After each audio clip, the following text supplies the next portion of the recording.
سەردانی تیمە تەندروستیە بیانەکان لە نێواندا ژمارەیەکی بەرچاو لە پسپۆڕانی پزیشکی لەخۆ دەگرێت. ساڵانە بۆ هەرێمی کوردستان بەردەوامی شانبەشانی پزیشکانی کورد ئەو حاڵەتە دەگمەن و قورسانە چارەسەر دەکەن کە پێویستن.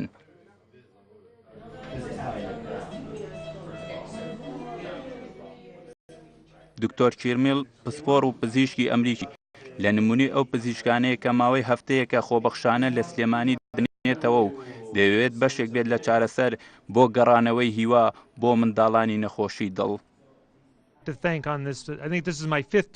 پانزەهەمین جارە سەردانی کوردستان دەکەم و سوپاسی ڕێکخراوی منداڵ پارێزی کوردستان دەکەم کە هەمیشە هاوکاری کارەکانمان بووە.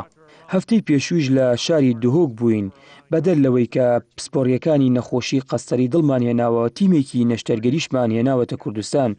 من و هاوکارەکانم زۆر دڵخۆشین کە کاری لەو شێوەی خۆبەخشی لە کوردستان دەکەین.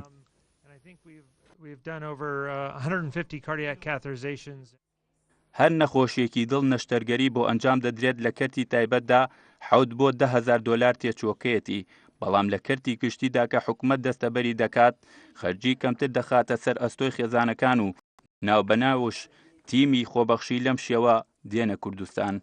ئەم تیمە بێگومان بە پشگیریەکی زۆر باشی فەرمانگەی تەندروستی سلێمانی وەزارەتی تەندروستی هەروەها مناڵپارێزی کوردستان ئەستۆی تێچوونی مەوادانیش و مانەوەیشیان ئەگرێتەوە.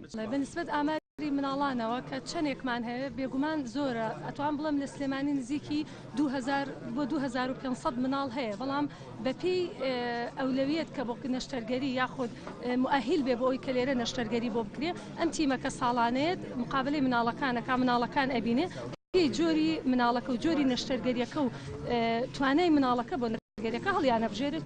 فەرمانگەی تەندروستی سلێمانی هەمیشە شانازی بەوە دەکات کە لە ڕووی تەندروستیەوە هەنگاوی باشیان ناوە، بەڵام بەڕێوەبەرەکەی دەڵێت چاومان لە هەوڵی پزیشکانی بیانیە بۆ خزمەتکردنی زیاتری کەرتی تەندروستی.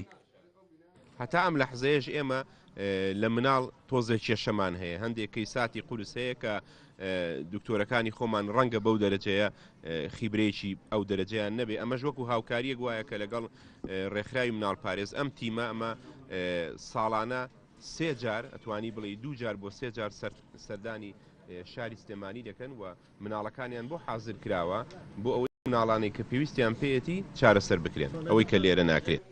کارەکانی ئەم تیمە ئەمریکیە ماوەی هەفتەیەک بەردەوام دەبێت و بڕیار شە 20 منداڵی نەخۆشی دڵ چارەسەر بکرێت کە بەوتەی پسپۆڕانی پزیشکی لە قەیرانی دارایی لەم شێوەدا هەنگاوێکی باشە بۆ حکوومەت و هاوڵاتیان.